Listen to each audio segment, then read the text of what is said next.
Ahora les presentamos nuestro siguiente invitado. Se trata de Joel Santos, quien es ministro de la Presidencia de la República Dominicana, a quien le damos la bienvenida. Muy buenos días.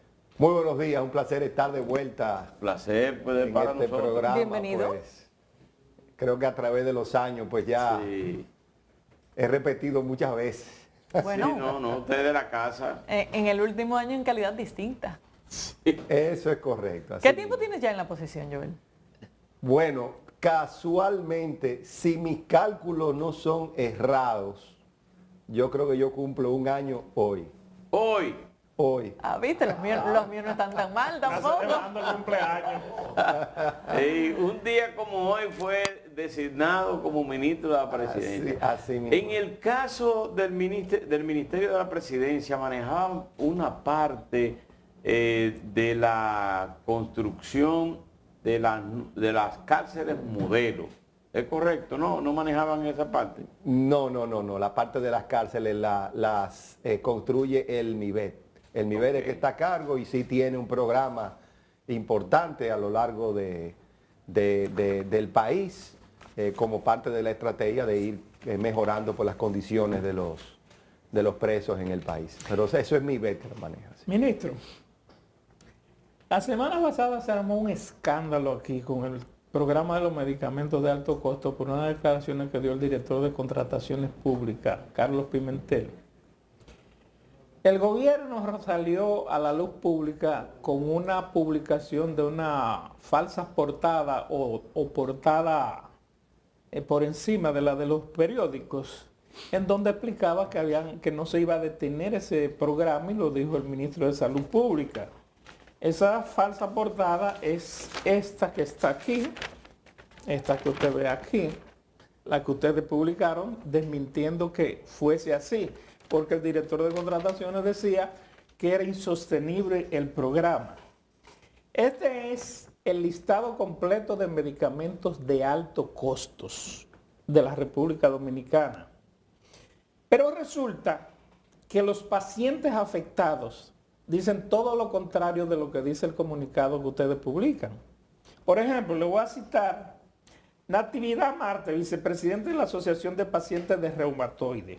Benoni Lebrón, presidenta de la Asociación de Pacientes de Artritis Reumatoide.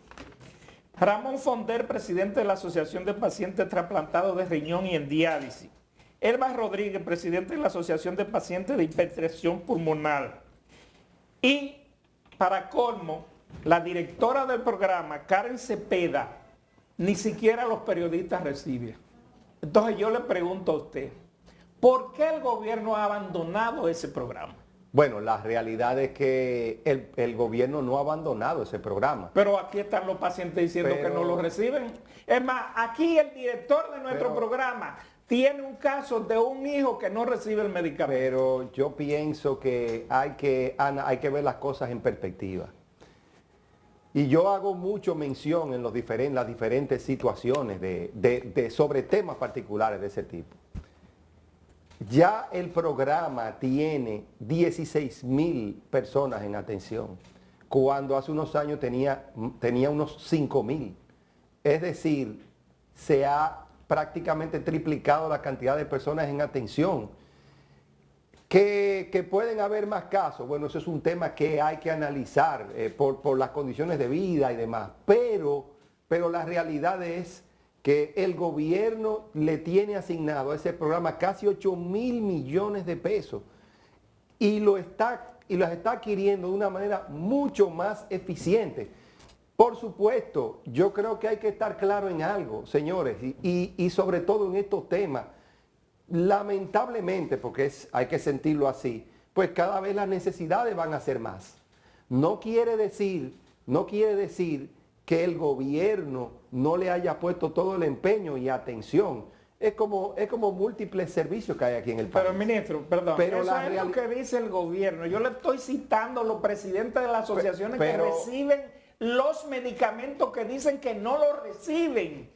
Pero incluso algunos dicen que recibían más cuando era de 3,000 millones que ahora que es de 8,000 millones. Bueno, la realidad es que eso tendría que demostrarse que es así.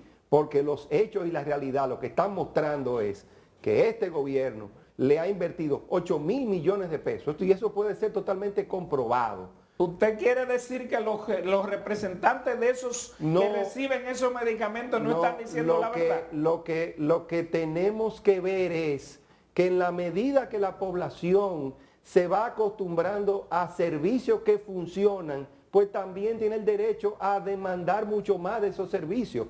Eso es lo que nosotros tenemos que analizar. Ese es el hecho con los medicamentos de alto costo. Aquí la gente no se imaginaba de que podía recibir ese tipo de medicamentos de manera regular. Entonces, lógico, porque, señores, lamentablemente estamos en un país donde las personas cada vez más van a demandar de ese tipo de servicios. Pero fue el propio director de contrataciones que dijo que el gobierno no lo podía sostener. Porque obviamente hay que entender la tendencia por lo mismo que estoy diciendo. No queremos decir bajo ningún concepto que estamos en un sistema perfecto, ni que se tiene la capacidad de atender cada una de las situaciones que se pueden dar, pero jamás se puede decir que el gobierno no le está dando una importante atención a lo que son los medicamentos de alto costo en la República. Lo que Carlos Pimentel dijo y explicaba era que no es que el gobierno desista de estos programas, como usted dice, que se ha aumentado en 8.000 millones de pesos, sino que él planteaba de que el dinero de la compra de estos medicamentos vaya a las ARS, a los fondos de pensiones. Es que lo que sucede con estos programas, claramente, es que en la medida en que van funcionando, pues obviamente es natural que la población requiera de mucho más servicio. Y es verdad que hay que seguir analizando para ver cómo se continúan mejorando los servicios y esa demanda de medicamentos de alto costo, que digo, lamentablemente, porque es la realidad, que la población necesita. Ahora bien, son programas que van a tener que irse incrementando gradualmente. Pero no se puede negar de que la población cada vez más está requiriendo ese tipo de medicamentos. El sol no se puede tapar con un dedo, pero eso no quiere decir que el gobierno le esté poniendo mucho mayor atención. Como ya dije, hay 16.000 personas ya bajo este programa, cuando lo que hace unos años se atendían eran unos 5.000. Lógicamente, la demanda va a continuar en incremento y va a haber que seguir buscando alternativas para seguir mejorando el proceso. Joel, varios de los principales proyectos en materia de movilidad urbana de este gobierno se manejan desde el Ministerio de la Presidencia. ¿Cuál es el estatus de los que ya se encuentran en ejecución? Bueno, la realidad es que lo primero es que la movilidad urbana es un punto muy estratégico de este gobierno, que claramente persigue, vamos a utilizar el término, está atacando las soluciones del transporte masivo en las principales urbes del país, particularmente lo que es el Gran Santo Domingo y Santiago, que es donde se concentra la mayor parte del tráfico de personas durante las horas laborales de manera concreta. Entonces, ya el teleférico de los Alcarrizos, que fue inaugurado, pues está en pleno funcionamiento. Ahora mismo también ya en el Gran Santo Domingo se está trabajando lo que es la ampliación del metro, con lo que sería la línea 2C, que conectaría precisamente lo que es los Alcarrizos con el kilómetro 9, por lo tanto es muy importante porque ahí conectaría con la línea 2 del metro. Esa obra estaría lista para el próximo año 2024. Está también en obras lo que es el teleférico de Santiago, que está listo para finales de este año, principios del próximo año. Estamos hablando de 4 estaciones, casi unos 4 kilómetros, que también es muy importante para la conexión en Santiago. Y la mayor o la más importante de todas es el monorriel de Santiago, que vamos a decir, es un monorriel que tiene programado unas 14 estaciones, 9 estaciones en una primera etapa, 5 en una segunda etapa, y corre lo que es toda la zona urbana de Santiago hasta conectar con las principales zonas laborales de Santiago, y obviamente conecta también en la estación central, en una estación central que es donde estaba el edificio del Banco Nacional de la Vivienda. Eso incluye de ese un momento. teleférico también. Correcto, Entonces, conecta con el teleférico que ya he mencionado. El monorriel estaría en una primera etapa listo en el año 2025. También, como se ha mencionado, el gobierno pretende ya sacar en los próximos 60 días, para ser conservadores, lo que será la licitación del tren metropolitano. Este tren metropolitano partiría desde la Máximo Gómez con 27, Kennedy.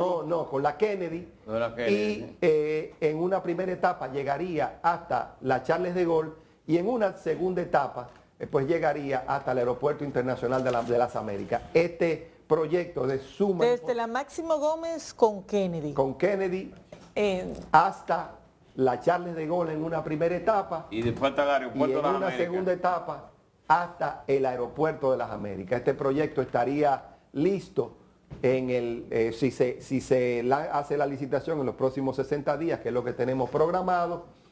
Estaría listo en una primera etapa en el 2027, una segunda etapa en el 2028. Obviamente la importancia de este proyecto, porque atacaría lo que es uno de los problemas más importantes del tráfico hacia lo que es Santo Domingo, desde la provincia de Santo Domingo. Ustedes saben claramente los tapones que allí se forman, y que pudiera reducir los tiempos de movimiento que pudieran llegar en estos momentos desde 1 hora hasta 2 horas que te pudiera tomar cruzar en horas pico, hasta unos 20, 25 minutos, dependiendo de hasta dónde la persona se esté dirigiendo.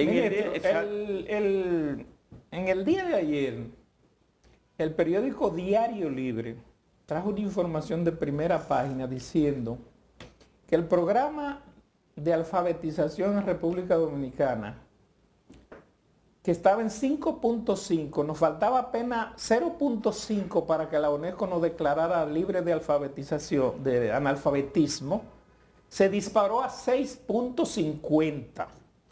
Pero resulta que cuando Neney Cabrera tomó el programa PROPEP, dijo en el año 2021, llegar a la meta establecida por la UNESCO de colocar por debajo del 5% de analfabetismo en el país. Así se expresaba el ministro encargado del proyecto, Neney Cabrera, en el relanzamiento del Plan Nacional de Alfabetización el día 28 de abril del 2021. Pero resulta que el programa de alfabetización, al parecer, o no se ha continuado o no han hecho ninguna inauguración de ninguna graduación de nadie. Pero resulta también que, según el informe de la propia MINER, Ministerio de Educación, que es de donde sale el dinero, y del propio PROPET, resulta que en el año 2022 se gastaron 6.600, alfabetizaron 6.622 personas, y el costo promedio de persona alfabetizada fue de 278.707 pesos. Yo quiero que usted me explique cuál ha sido la situación, y que le estoy dando datos del MINER y del PROPET, no lo que yo estoy diciendo. Mira, hay que confrontar las cifras para medir los resultados, pero yo me voy más lejos de lo que tú estás diciendo. El concepto de analfabetismo hay que analizarlo en una forma más amplia que lo que estamos hablando. Ya para hablar de analfabetismo en República Dominicana no podemos limitarnos al concepto de leer y escribir. Tenemos que hablar de transformación digital. Y el concepto de transformación digital, que es que este gobierno le está poniendo mucha atención, y no te lo digo simplemente por un tema es que no podemos limitarnos a un tema ya de leer y escribir. Pero perdón. El concepto, déjame completarte la idea, porque es más importante. las personas, las personas para ser consideradas hoy día, en el mundo de hoy,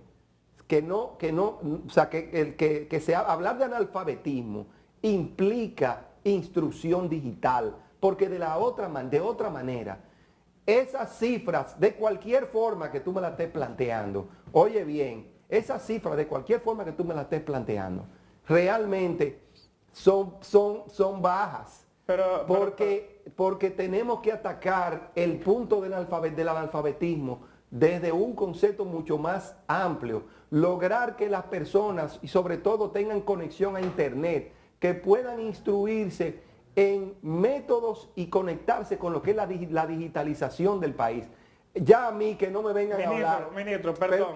Disculpe. A mí que no me vengan a hablar. Discúlpeme, según la UNESCO y científicamente hay analfabeto funcional y analfabeto como tal. Nosotros habíamos reducido a un 5.5%. Ustedes lo han aumentado un punto más. Lo que te quiero decir es no me relacione la tecnología con los analfabetos. Lo que te quiero decir es que ese concepto del que tú me estás hablando en sí mismo ya es arcaico. Eso es lo que te estoy mencionando. Eso ya no es tan importante como lo que yo te estoy diciendo. El concepto de analfabetismo en República Dominicana nosotros tenemos que ampliarlo, porque de otra manera, para fomentar las políticas públicas adecuadas, no le estamos poniendo el punto central donde tiene que estar. Pero ¿por qué eso es lo que yo te estoy diciendo. en los 3 años? Esas son cifras que hay que contrastar. Tú lo que pasa es que me estás planteando ahora mismo los temas que tú me quieres tratar. No, lo que dice el Miner y lo que dice el profe que yo estoy planteando. Pero lo que te estoy diciendo es que el concepto de analfabetismo es mucho más amplio. La problemática que nosotros tenemos que trabajar va mucho más allá de que las personas aprendan a leer y escribir. Ese concepto ya es arcaico. Si nosotros no logramos que las personas tengan un mayor acercamiento con la tecnología, con la digitalización, no lo estamos preparando para afrontar las necesidades que tiene el futuro. En el día de hoy hay unos datos que hablan de que se ha reducido el déficit habitacional en un 4%. Usted tiene en el Ministerio de la Presidencia el manejo de viviendas, la vivienda feliz.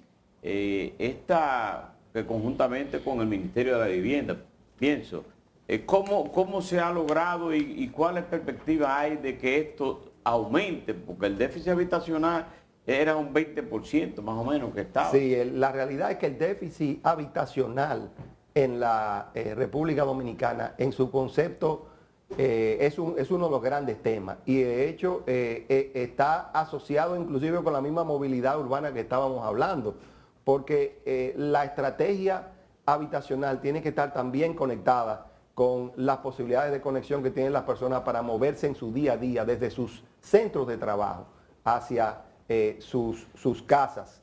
Y de hecho lo que es el plan estratégico del Gran Santo Domingo 2030, pues afronta también el tema habitacional. La realidad es que a través de 2 programas el gobierno lo ha estado trabajando de manera importante. Mi Vivienda, que lo lleva el MIBET,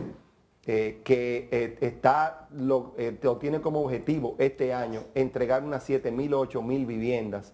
Y el programa de Familia Feliz, que también tiene un objetivo de agregar otras 5.000 viviendas.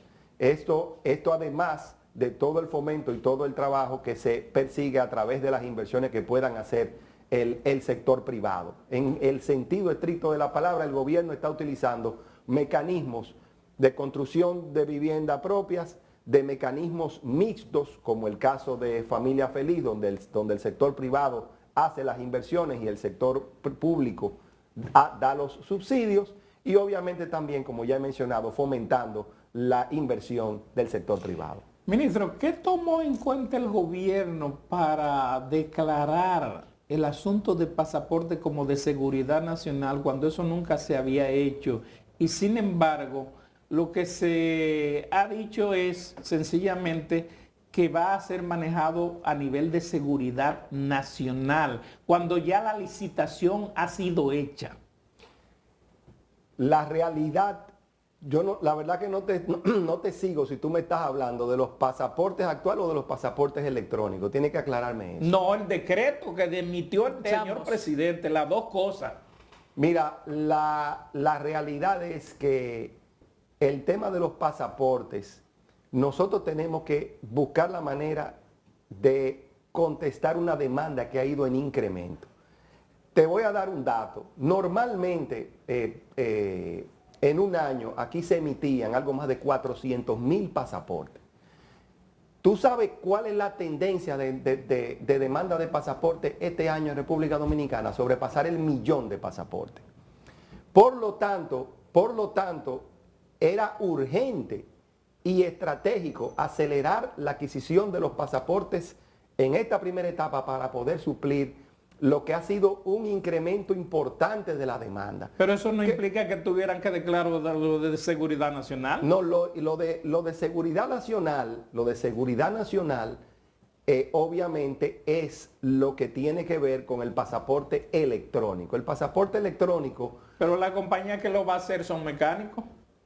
No. No, yo no entiendo a qué tú te Porque refieres. de hecho, biométrico, la de no los biométricos está empezando como licitación. Claro, esa licitación. Lo normal es el biométrico. Lo normal es el biométrico. El electrónico es que fue declarado de seguridad nacional. y ese pasaporte estará listo el próximo año. Y claro que es de seguridad nacional, porque nosotros tenemos que hacer, te voy a decir una cosa, nosotros tenemos que avanzar rápidamente, porque los pasaportes electrónicos aquí en República Dominicana debieron haber estado hace 10 años. Y se ha obviado durante todo el tiempo y nosotros hemos caído detrás de muchos países en cuanto a la seguridad de los pasaportes que tenemos que tener. Hace 10 años aquí debieron haber habido ya pasaportes electrónicos. Y entonces hay que acelerar el proceso para colocar a la República Dominicana a la altura de lo que estamos haciendo en muchos otros aspectos. ¿Pero por qué la declaratoria de seguridad nacional? Porque es necesario que los pasaportes cuenten con la seguridad adecuada a los tiempos. Nosotros, señores, miren, así como la tecnología ha ido avanzando en muchos aspectos, pues también lamentablemente el tema de los controles que hay que tener en la medida que la tecnología también está a disposición de cualquier tipo de fraude, de cualquier tipo de situación. Por eso es que tú ves, por ejemplo, que las tarjetas van cambiando también de tecnología para adaptarse. Y eso es válido e importante, pero eso es lo que tiene que ver con la seguridad de la libreta en sí.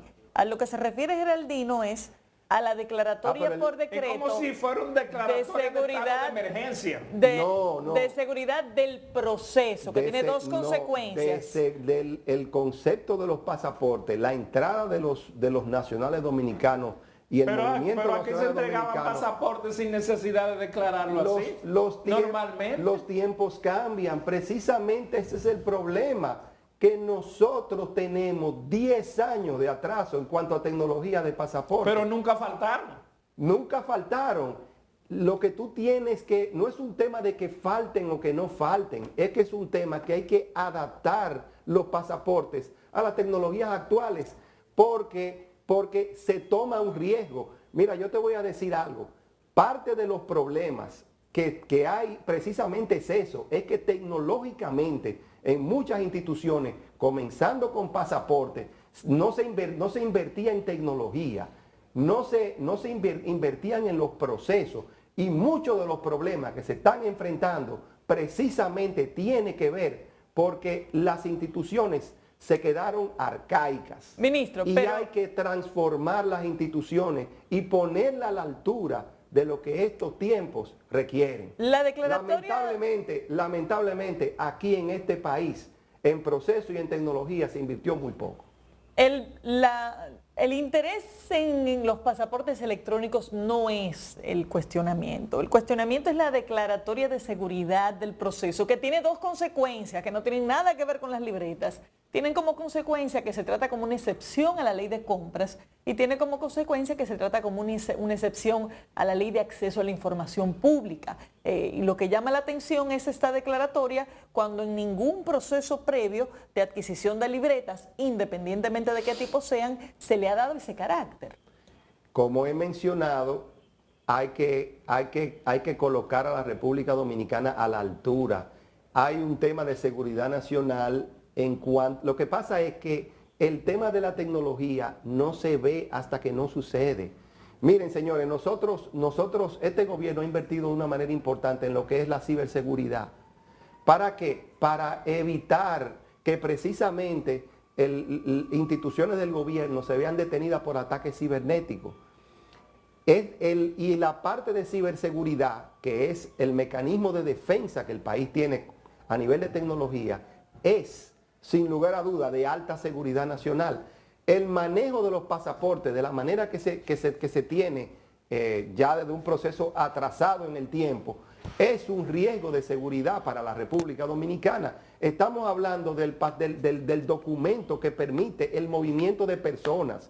Nosotros no podemos seguir como país, seguir manejando los procesos de pasaporte de la manera manual en la que lo hemos venido manejando. El país se toma un riesgo en lo que se refiere al movimiento de personas. Entonces, claramente nosotros tenemos que avanzar tecnológicamente, tenemos que recuperar el tiempo perdido, que como ya he mencionado, de 10 años, mediante el cual lamentablemente este proceso ya debió haber avanzado. Bueno, muchísimas gracias, ministro. Ministro Joel Santos. Agradecemos al ministro Joel Santos en su calidad de ministro de la Presidencia. Gracias por haber estado con nosotros. De esta forma también llegamos al final de esta entrega. Gracias por la sintonía. Nos vemos mañana.